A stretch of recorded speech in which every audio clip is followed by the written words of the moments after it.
Hi, everybody. Good afternoon. Is we afternoon? Good afternoon. How are you? Welcome to Roosevelt House Public Policy Institute. First and foremost, I always want to thank President Rabb and Howard Holzer, who's the director of this building, and thank them for their um, leadership. I want to also thank Peter, who's upstairs, Bianca, who you may have met, Alexis, Phil, Aaron, Magda, and Danny for all of their work putting this together. Just as a quick announcement about our format, we are here for about 30 minutes, 40 minutes in a discussion between amongst ourselves, which you are privy to, and then we will open it up for questions both from the audience and from the folks that are watching remotely. For information about what we do here at Roosevelt House, feel free to visit us at www.roosevelthouse.hunter.cuny.edu. You can also go there to get information about the faculty that's affiliated with this program and the work and the research that they do, and all of the students here who are in fellowship programs associated with Roosevelt House. You could learn about any of those programs and our course offerings. So I encourage you to take a look at the site. We do have two more events before the end of the semester. December 1st, we're doing a book talk with Robert Harvey, who wrote a book called Abolitionist Learning. So we'll have a conversation about education policy and this new dialogue around abolitionist learning.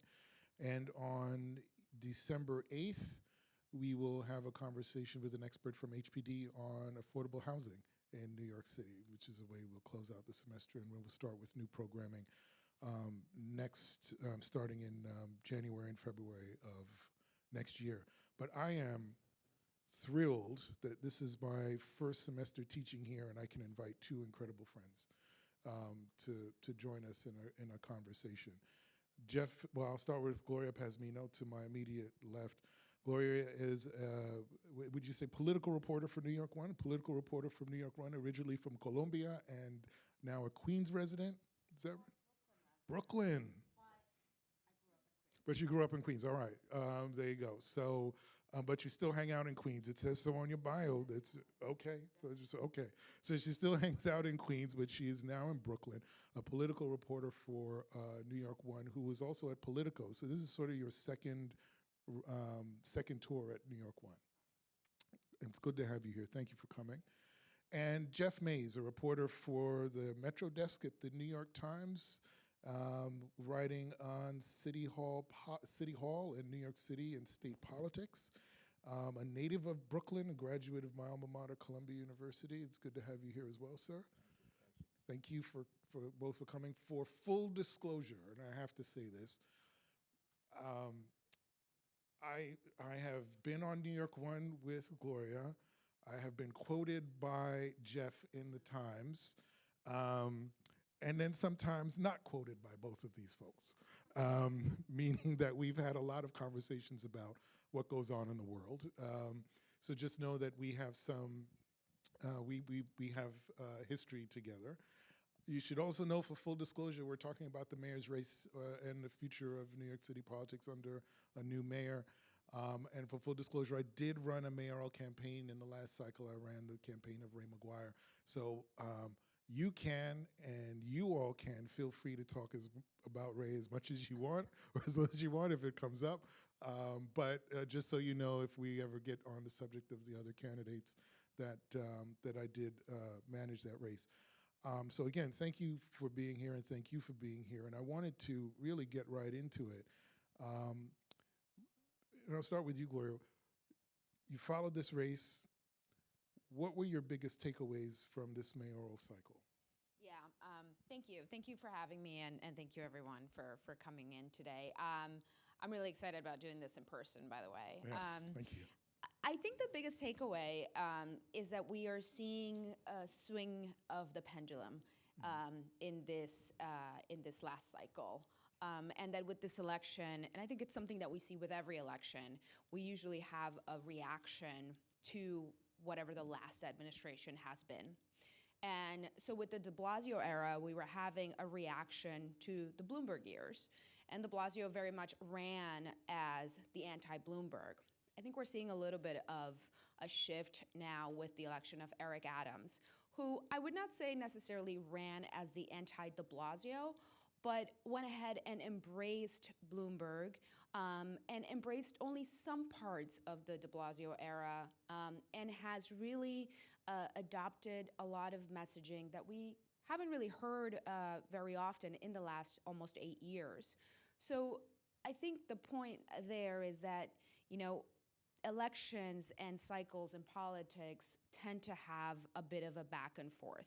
We saw a big progressive blue wave wash over the state a couple of years ago, and we're seeing a little bit of a comeback now where moderates are sort of having a moment, and we're seeing it not just with the election of Eric Adams, but also several of the people who got elected into this new city council. So I think big takeaway is, you know, pendulum swinging back and forth, and I think we're going in the other direction now, and I think we're seeing some of that even in races all across the country. And Jeff, how do you feel? Yeah, no, I think Gloria's right. I think with Eric, what we're seeing is really a consolidation of people in the outer boroughs, a lot of Black, Latino, working class people. Mayor de Blasio, when he was elected, did a really good job of bringing some of those people together, aligning them with progressives, a lot of white progressives. Eric Adams focused almost solely on those people in the outer boroughs that, you know, you don't really get a lot of, don't normally get a lot of attention. So during the primary, he won, I think, 4 out of 5 boroughs.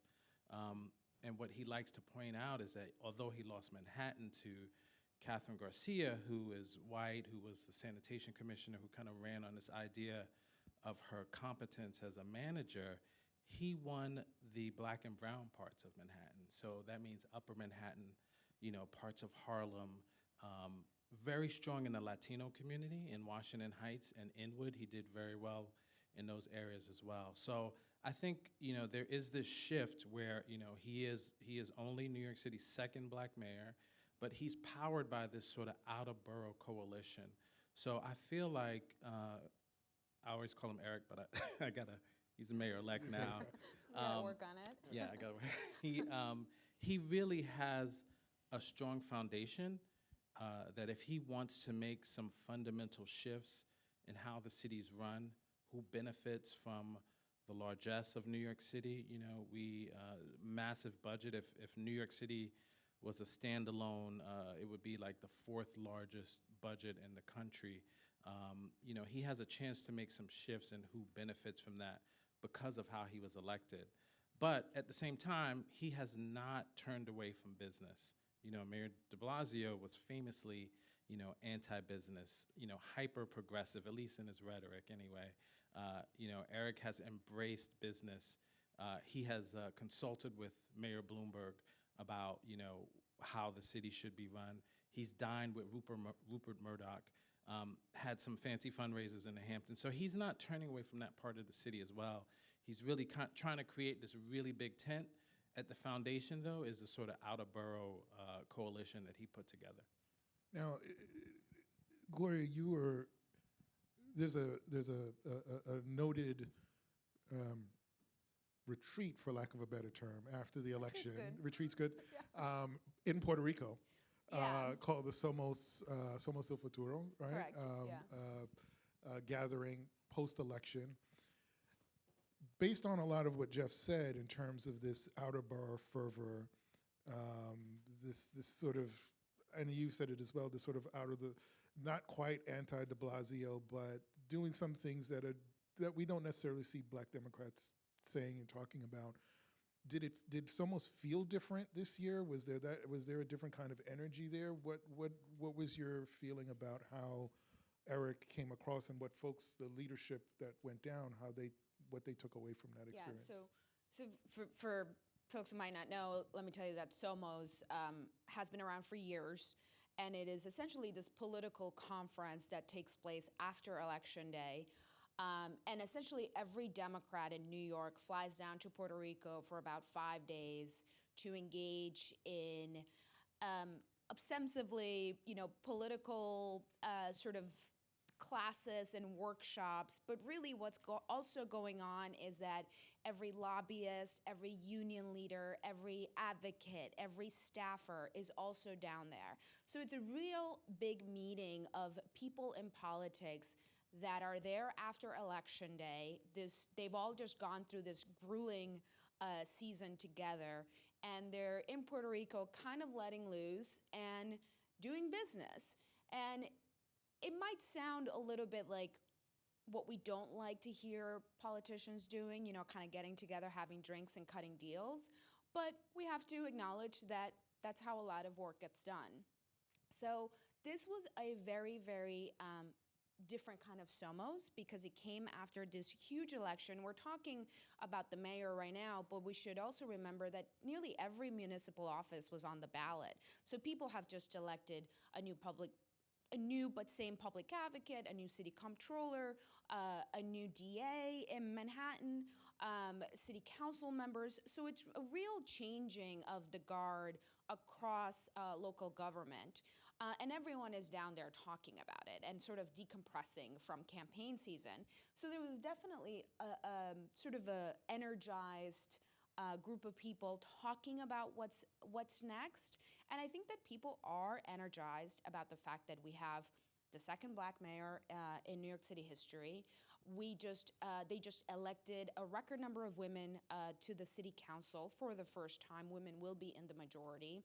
And many of those women are women of color, women who have very different life experiences from what we are accustomed to seeing in local politics. People who are public school teachers, the children of cab drivers. So we're getting a new crop of elected officials that I think is a little bit different from what we have seen in recent years. So there's a lot of energy around that.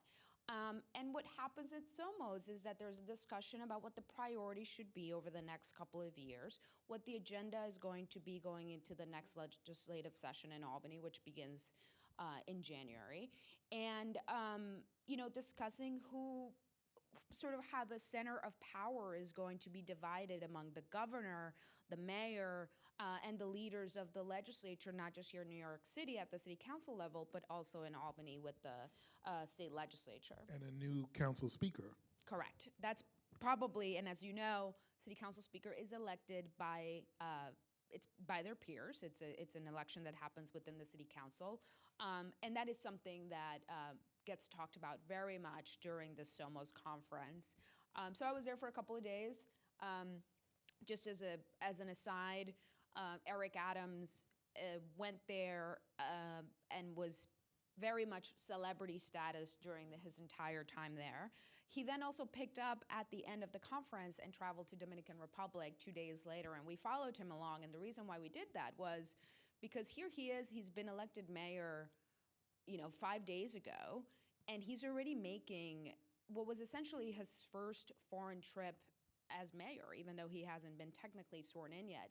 The reason he traveled to the Dominican Republic, and Jeff alluded to this, during the campaign, he promised that he would travel to Dominican Republic should he win, because Dominican New Yorkers made such a key part of his block of support among Latino voters. I would say that the immediate beneficiary of that trip was Eric Adams. It was good for Eric to go and say that he wants to do all these things for the Dominican community. We'll see what happens. But yeah, Somos was definitely different and really interesting this year. And I followed everything that was happening. I didn't go, but it definitely looked different. It definitely felt different this time. And as you're talking, Jeff, and as you mentioned Somos, and you talk about priorities, how did he signal throughout the campaign a lot of his policy priorities? More, so, I know campaigns and candidates do that to some extent, but did we get a clear understanding of what his priorities might be in his first term, if you will? And in addition to that, talk a little bit about the overall strategy of the candidate and candidates, like the narrative of the race going into the primary, and then again, do we get a good window onto what he might do as mayor? Yeah, I think a couple of things were unique about Eric Adams. First, as a moderate Democrat, you often, even moderate Democrats, you don't hear them focus on crime as much as he did. I was looking at the statistics the other day. This year, crime is not up that much, and meaning major crimes such as homicides and shootings. But compared to 2 years ago, it has increased quite substantially. And so Eric Adams is a former police officer. He served for 22 years. He rose to become a captain in the police department. And during that time as well, he had founded a group called 100 Blacks in Law Enforcement Who Care, and spoke out very fervently against discriminatory policing. I remember seeing him growing up when I was much younger. He was on TV pretty regularly. When there was some sort of incident, police shooting, questions about how mostly minority communities were being treated by the police. He was there. He often spoke out about that. So I think he discovered, and this goes back to mentioning Ray McGuire, I think a lot of people initially thought that this mayoral race was going to be about economic recovery from the pandemic, because we saw how the city was shut down and how people had been affected so dramatically. But what this election really turned out to be was sort of a referendum on public safety and crime and how to best keep people safe while not violating their civil rights. And Eric used his background. He leaned very heavily on his biography. Not only was he a police officer, but he was abused by police as a young man. He was beaten by police. And then that motivated him to want to become a police officer in the first place. So he was able to convince voters that crime was the top issue. He really just honed in on that, so much so that by the end of the race, people were emulating him. Andrew Yang, who's famous for running for president, now started his own party. At the end of the race, when he was no longer leading, you saw him focus in on crime as a sort of issue, a strong issue to address that, but it was kind of too late. One of Eric's main opponents, Maya Wiley, who was a much more progressive candidate, kind of sought to counteract his positions on crime. He has promised, as mayor, Eric Adams has promised to do a couple of things which are very controversial, which is to use stop and frisk to help keep the city safe, and also to bring back plainclothes police squads. Both of those things have caused problems in the past. We know stop and frisk was struck down by a federal judge who said it was discriminatory against mostly Black and Latino men. And also we've seen horrible incidents from these squads, such as Amadou Diallo, where people were shot and killed based on the patrols that were going on in these squads. So I think what's interesting, to answer your question, is the way he focused on crime as a Democrat, which is not something that traditionally happens. And then secondly, just how heavily Eric leaned on his biography in order to convince voters that he understood what was going on. He was the best to address it. He often told people, I am you. And that really resonated with a lot of voters.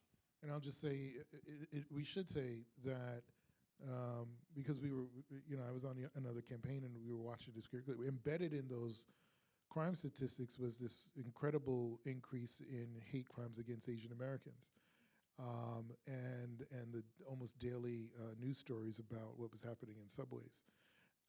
And it's important to note that as a Black Democrat, he's talking about law and order and quality of life.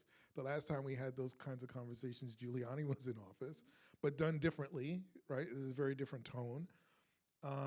Does he have, just a quick follow-up, does he have the political capital to see that through, do you think?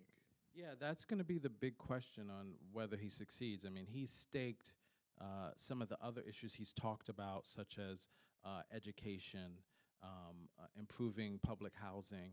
A lot of those, improving those things starts with, is the city safe? And some of it, we understand, is perception, because as I said, the numbers have not moved much this year, but there is a perception out there that, we're seeing more mentally ill people. You're reading about more broad daylight shootings. So the question is, he's kind of promised to do two things that a lot of people see as contradictory, which is to use sort of controversial police tactics and really be a sort of law and order candidate, but not violate, rights of Black and Latinos. And we have not seen that in history. Under Giuliani, under Bloomberg, when those tactics were used, certainly people's rights were being violated. And you wanted to say something as well, and I wanted to ask, you mentioned the city council earlier. My question is, how does he do that with the kind of council you talked about? Yeah, I think the point that I think you would agree that, with a candidate, the power of a narrative is so important. And Eric Adams, in many ways, had the perfect narrative. He was able to say, I'm a Black man who's been beaten by police officers, but I'm also a police officer. And I joined the police department to make change from the inside. So by saying that, he is able to relate to two groups of people who may think that they are on separate sides of the aisle.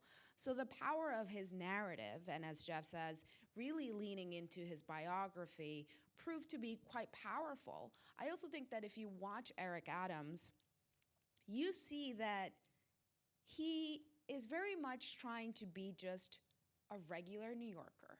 He is not trying to be fancy. He is just trying to connect with you. And he happens to be extremely charismatic, another thing that helps any political candidate. And he knows how to use that as a skill to attract voters and get people to support him. He has an incredible challenge on his hands when it comes to putting these policies into place that have proven terribly controversial, if not complete failures in the past, and also addressing what is very much a problem of culture within the police department, right? Culture, how policing is done, but again, being able to say, I was a police officer, I lived it, I know what the culture is, gives him credibility. We'll see if he can actually deliver. When it comes to the city council, we saw a couple of members that I think, first of all, we saw Republicans earn seats. There's now 4 Republicans slated to be a part of the city council. 4, not 5, right? I think 5. 5, possibly 5, up from 3. So when it comes to the election of a city council speaker, that block of votes could actually make a difference. And in the past, with the election of Mayor Bill de Blasio, who helped then City Council Speaker Melissa Mark-Viverito get into office, it was there was very much a clear alignment between those two. In fact, one of the things I still find kind of incredible till now, this city council and the previous one under this administration has yet to veto any piece of, the mayor has yet to veto any piece of legislation. That's fascinating. That's crazy, right? This is supposed to be about the balance of power. How many vetoes did we have under Bloomberg? So this is a legislative body that has really worked hand in hand with this mayor. I don't know if we're going to see that with Eric Adams.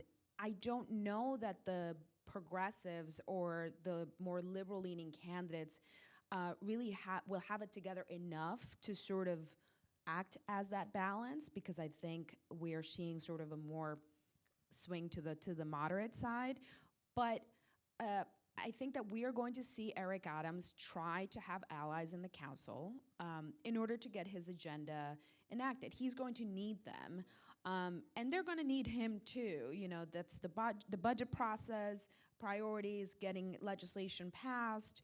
So he has that challenge ahead of him. I don't know if we're going to see a city council that tries to oppose him, that tries to sort of push in the other direction. If we do, it would make it actually interesting, rather than a council that just kind of goes along with him. But going back to the political capital question, the issue too is that he comes from an area and got a lot of votes out of areas where those voters are moderate. So I wonder how does he, if he does get some pushback from the council, Yeah, does he go back to Southeast Queens and say, hey, these guys are with me? well, and when you look at the breakdown in voters, one of my favorite examples is the Tiffany Caban race in Astoria, other parts of that district. But I don't know if you guys are familiar, but Tiffany Caban ran for Queens District Attorney in a very narrow race. She ultimately ended up losing to Melinda Katz. But she is a democratic socialist, wants to defund the police, is very much on the left side of things. If you look at that district, where she is now city council person, because she ran for city council, that is a district that went for Eric, but voted for Tiffany.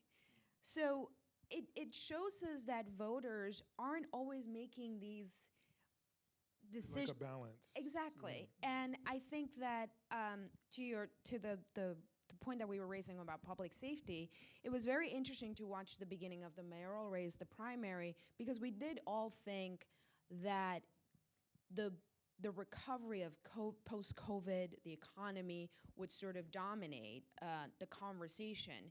And then we thought, oh, it's going to be police reform, because we were coming out of the summer of Black Lives Matter, and it was after George Floyd, and that was what was dominating the conversation at the time.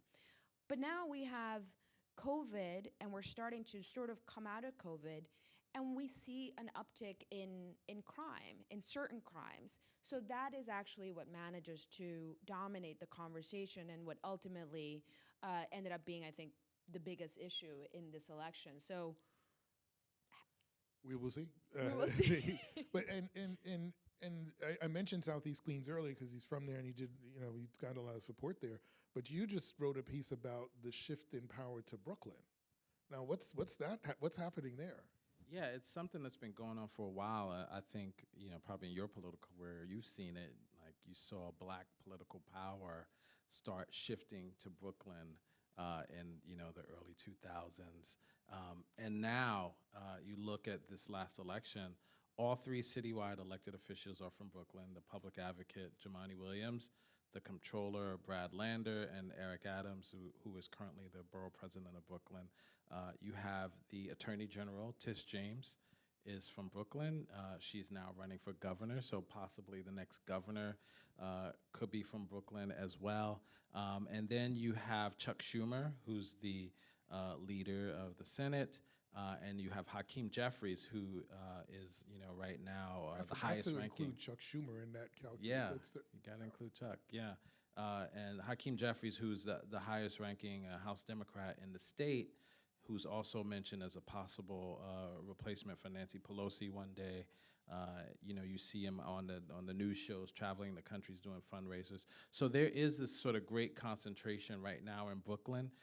It kind of shows how Brooklyn, which has this really strong base of Black, Latino voters, Caribbean voters, and also you see this sort of rising increase in the power of Asian communities as well in Brooklyn. This is going to be a model that I think other people are going to study is, how do you talk to those communities?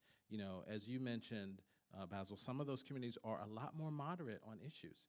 If you talk about defunding the police, and we can get into the definition of what that actually means, but if you talk about it in the way that people use it sort of politically in a negative way, that is not going to work out there. And Eric Adams sort of hit in on that very early, that no, the people that I represent, homeowners, people who work for the city, people who've worked really hard to maybe they inherited their home from their parents, or they bought their first home, they're the first to buy a home in their family, they want to protect their investment. They want safety. And that's what he sort of promised. That's such a tough conversation to have too. But it is fascinating that historically, politically, we look at outer borough voters as moderate to conservative voters, and as you said, that's what he focused on throughout his candidacy. I got to tell you, Gloria, you talked about something earlier that I want to touch on. I want to make sure we talk about before we go to questions. I was on the subway today. I think I was in between stops in the tunnel for about 20 minutes. And I got really angry, got really upset. I was like, somebody's got to do something about this. What do you think the relationship is going to be between this new mayor, a brand new governor who's in the middle of a re-election against the current public advocate from Brooklyn, the current attorney general from Brooklyn, and the current mayor from Brooklyn? How does he navigate this? I just have to say, I may live in Brooklyn, but I really think it's like getting out of control. It's a lot. It's a lot. And it's going to be interesting to see if we end up with the city council speaker also from Brooklyn. I think highly unlikely, but who knows? This current mayor, I think, deserves some credit because he tried really hard a couple of years ago during the Summer of Hell subway to remind everyone that the MTA and subway system is controlled by the governor. But we know that New Yorkers love to blame the mayor, whoever he or she might be, for everything that's happening in New York City, as they should. The subways are not working, it's the mayor's fault. The garbage isn't getting picked up, it is the mayor's fault. In fact, I was reading about the transition of Eric Adams the other day, and someone who worked on the de Blasio transition said that they were they were working on that transition, and they asked, they asked of the Bloomberg people, what should we worry about in the first few days? And the Bloomberg people said, the snow, because it'll be January. He'll be sworn in on January 1st. We'll have a snowstorm. Someone's street won't get plowed, and it'll be on the cover of the New York Post. And that's just kind of how it works, And so you have to make sure that you are prepared and in place to avoid these sort of controversies. But going to your point about the relationship between the governor and the mayor, I think this incoming mayor, Eric Adams, is going to be in a quite privileged position of power. And actually yesterday, for the first time, he told us that he does plan on making an endorsement in the race for governor. And that is significant because, as we've seen in the last few years, the relationship between the mayor and the governor is extremely important to the success of New York City and the success of New Yorkers, because when you don't have those two people working together, or at least willing to work together, things kind of really fall apart. And we saw that with Cuomo and de Blasio, who had a terrible relationship. So Eric is sort of in a great position to say, I can kind of help call the shots. New York City represents a big chunk of the electorate for whoever the governor may be. And so he's going to be able to sort of leverage that power and say, I can get my coalition of voters behind you, or at least try. And that would be significant for any of these candidates. I'm curious, I think that someone like Eric Adams, who has a lot of personality, who likes to be in the spotlight, would like a governor like a Kathy Hochul, who is sort of like, calm and steady, and I'm certainly not making any predictions because all kinds of things could happen. But I think I am very closely watching how those two get along in the next couple of months, because I think Hochul will be making the competence argument and the I'm already here argument and I've gotten the job done argument. And I think Eric Adams will be looking for that. He's going to need Albany, and Albany is flush with cash right now. They just raised taxes on high earners. We just got an incredible amount of federal money coming in. So he's going to need them. The city is very much a creature of Albany, and that relationship is going to be extremely important. Subways, schools to some extent, public safety. Really, there's a lot of links that mean they have to work together. And I tell you, I was laughing a minute ago because I got a call from someone from his transition team. It's called As We're Talking, by the way. So this is real live and happening, right? So on all of these issues, or on a lot of issues, he does have to go to Albany to ask for permission for things. Mm-hmm. Like, mayoral control of schools. Something like charter schools, which he hasn't really staked out a position on, which he may or may not have. But for these more controversial policies that he can't do on his own, that he does need the state to. So what do you think about the relationship with Kathy and potential opponents, and with the members of the Assembly and the Senate? As a former senator, what's that going to be like? Yeah, I think, there's a saying that the city, New York City, is a creature of the state, and it's really true. Everything from the subways to mayoral control of schools, to certain federal dollars, how those come in, those are sort of, bail reform, all of this stuff is addressed on the state level. Eric is in an incredibly good position right now because of what he's been able to do to get elected. He sort of created this sort of coalition, this moderate coalition. He's called himself the new face of the Democratic Party. He did do that. Yeah, and kind of modeled himself after Biden. So you do see this sort of alignment between himself, Kathy Hochul, who also sort of falls into that sort of really moderate Democrat form. She's going to need him. She's going to have to win some votes downstate. She would love to tap into that coalition. Someone like Jumaane Williams, who is clearly going after the progressive vote, he's talked about how he's still able to get along with Eric. And Tish James, she was out the day before the election. She led the crowd in Harlem in a chant of Eric Adams' name. So you see the sort of courting. That's a commercial. It is. You see the courting of him that's going on. It's because of the way that he won, the base that he sort of created and cultivated. Certainly Tish James and Kathy Hochul, I think, are two people who really want to tap into that base. And Eric is going to need some early victories. He's going to need money to do some of the things he promised, such as fix public housing. If he wants to, mayoral control of schools, I'm not sure he wants to keep going back to Albany every couple of years to get permission to run the schools. He's promised to make some sort of dramatic changes in the way schools are delivered, on the gifted and talented test and some other issues. So he's gonna want someone in there who maybe owes him a little bit. And I think his vote, his support, any sort of support is definitely going to be courted very seriously.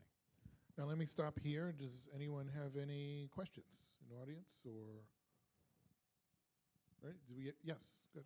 I have a comment. Comment, please. I noticed you said you campaigned for Ray McGuire.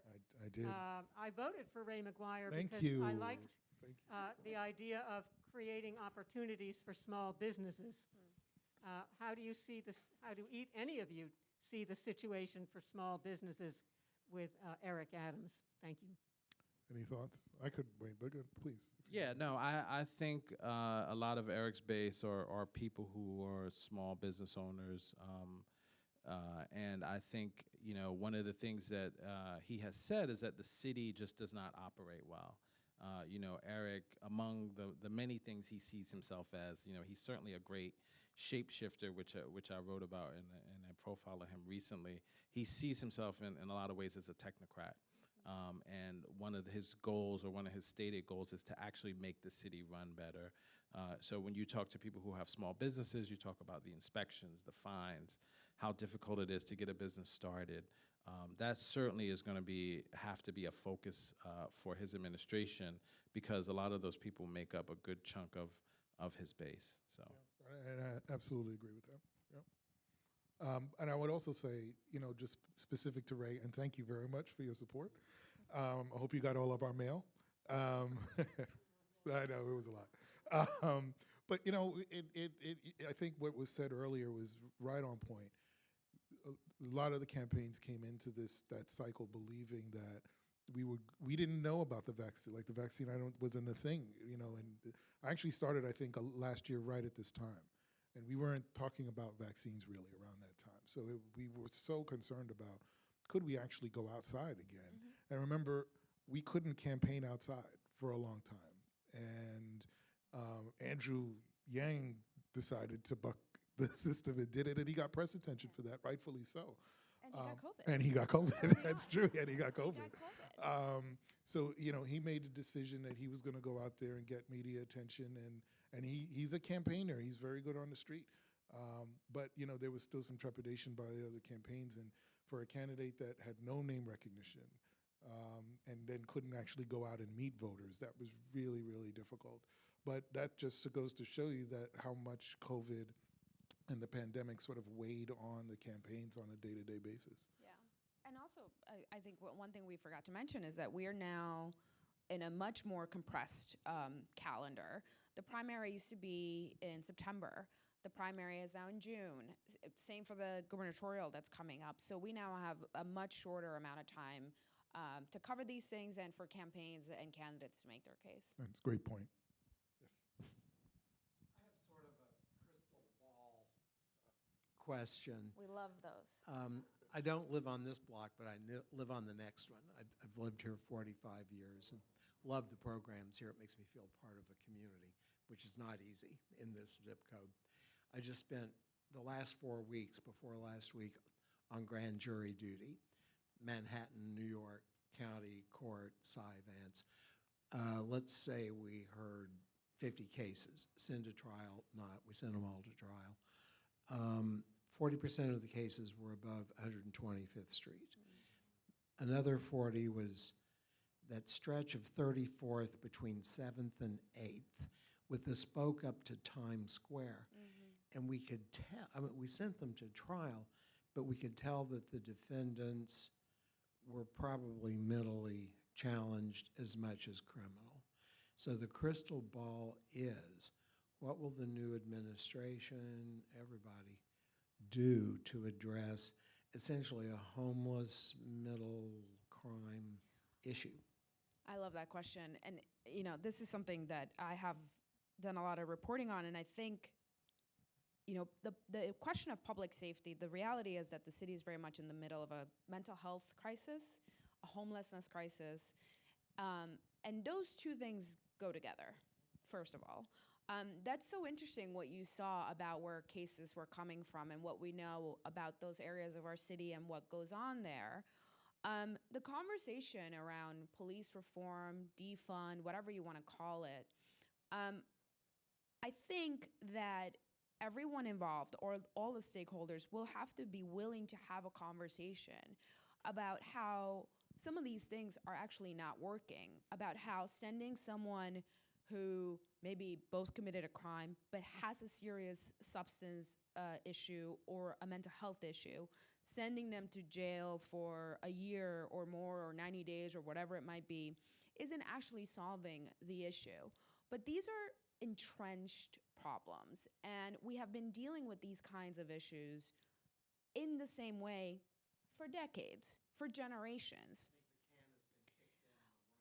We criminalize, right, these things, and it's very hard because when you come in, you kind of wanna solve the issue right away, right? So it's like lock everybody up, but you have to have the foresight to see that in the long term, that isn't really going to help solve the problem. So to give you a more precise answer, I think he is going to have, Eric, I think, a challenge when it comes to bail reform. That is a conversation that's happening now, because much of the narrative about bail reform has been that bail reform isn't working because people are committing crimes and they're showing up to court and judges are letting them go without bail and they're reoffending again. That is true and not true depending on what you're talking about. And he's going to have to strike the balance of people who want public safety, who want safety in their neighborhood, who want their streets to be clean, who don't want to have to walk down near Penn Station and like see all this terrible addiction and mental health that's unfolding on city streets, but who also, there's people who want it done in a way that's different. And many of those solutions actually aren't set up in our city right now. We don't have enough capacity in mental health facilities or mental health beds, which is what they're called. And right, so it's actually setting up the infrastructure to deal with some of those problems. We can't confine people to a mental health institution because it's against the law. You know, we can't take someone off the street and say, you need help and we're going to confine you in a mental health hospital. That's not allowed. So there's a real big challenge of addressing some of those questions with actual tangible solutions. It's going to take a lot of political courage. Yeah. Well, one proposal that he's made that's interesting is to take 25,000 rooms in hotels, mostly in the outer boroughs, because we've seen what happened during the pandemic where hotels weren't used, and to turn those into not just temporary housing, but to turn them into actual single-room occupancy housing that maybe has supportive services for individuals. Right. So the problem is that that sounds really good, but as we've seen, some of those hotels in the outer boroughs are starting to reopen. You know, tourists, the other day they reopened the borders. So, tourists are starting to come back into New York. So that's the difficulty of being mayor of New York, right? Right. So how do you do that now? You've sort of put this idea out there. We know the challenges that mayors get when they want to build shelters.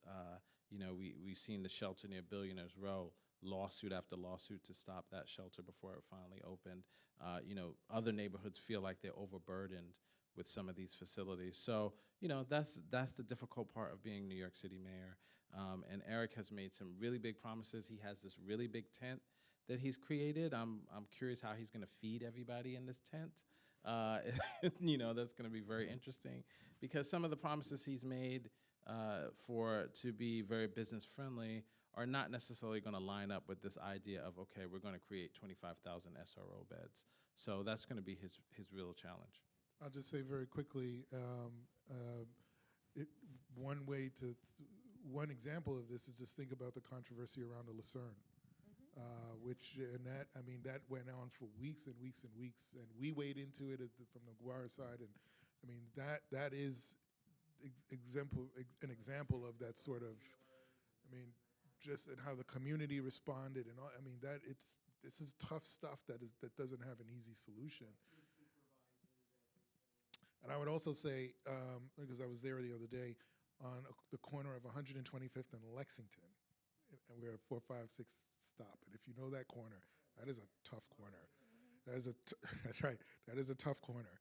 And it was just interesting because just a block or so away, all of these very fancy and expensive buildings going up. And I'm just wondering, how much of those folks paying for those apartments, they come out and see this every day, all day. How are they feeling about their investment, which goes back to a point earlier. There are a lot of folks who want, and you were touching on this, they want problems solved humanely, but they want it solved because they've made substantial investment in coming here. Well,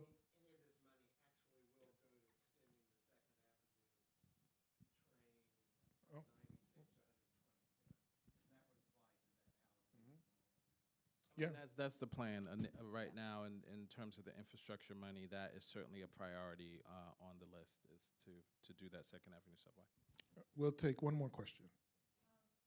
There's a mic. So I don't know, this is just a comment, and then I'm going to ask a question. And the comment was that when Bloomberg was mayor, there was a serious homeless problem when he became mayor. And I know it's a different time and a different place, but he did somehow solve that problem somewhat. And I don't know how, and maybe it wasn't done in the right way, but he got it done. So my question now is to Gloria, because I know this with all the problems in New York and all the solutions, and this might be a really dumb question, but on the horse and carriage thing that you worked on, is that still in question, or will that ever come up again, or is it dead in the water? What happened to that? That's what I'm asking. Well, I know it happened. Nothing happened. The horses and the carriages are still around. I think the short answer to what happened is that they now have to operate in more specific areas. I know that there's still things that the anti-carriage people are unhappy with. I would say that unlike in Mayor de Blasio's election, this was not an issue that kind of became super predominant. The mayor had promised to do away with it on day one. That took a lot of work and got a lot of headlines in the early years, and they eventually came to this compromise. So they're still operating. I am not aware of any plans or sort of proposals to do away with them entirely. It has not really come up, and I think Eric has said essentially that he has bigger problems to worry about. I think the comment that you made about homelessness in Bloomberg, there's a lot of things that have happened in the last years pertaining to funding that the city got from the state, housing vouchers. Several things have happened at the state level in terms of legislation, some weakening, some strengthening, that has helped fuel the homelessness crisis in the last few years. And what we see now is that, we see the homelessness crisis really affecting families, which was sort of rare years ago. It was single people that used to be homeless. Now we have thousands of children enrolled in the city public school system who live in a homeless shelter and travel to city schools every day. So it's a more complex problem. But I think that, I think we have to remember that several things happened during the Cuomo administration, the de Blasio administration, that took away a lot of those benefits, took away funding, took away programming, and that helped exacerbate the crisis. Yes, of course. I would just say, I would just push back against the idea that Bloomberg solved homelessness, because it was really at the end of his term where he played a game of brinksmanship with the state, where they cut funding for certain vouchers, and he decided to eliminate the program altogether. Those are the things that were keeping people in their homes. That's why, you see with the eviction moratorium, you saw people not actually being evicted from their homes. And, vouchers, housing vouchers are one of the things that help people maintain their homes. So just as de Blasio was taking office, you saw this sort of spike in homelessness that he has admitted that he doesn't think he handled with enough urgency. And so now we're at this point. It's going to be interesting to see. There have been some changes to that voucher program that have been both criticized and praised. It's going to be interesting to see whether Eric is going to actually be able to funnel the sort of money into these programs that we know are necessary to sort of help people not only get homes, but first of all, just stay in their homes. That's one of the biggest problems with homelessness, is that people are no longer being able to afford their home, and they're being put out, and they end up in the shelter system. And we know that it's mostly children, over 100,000 children, I believe, were homeless during the pandemic, so, yeah. Gloria and Jeff, thank you so very much for being here. Really appreciate your time. Thank all of you. And we'll see you all soon. Thanks again.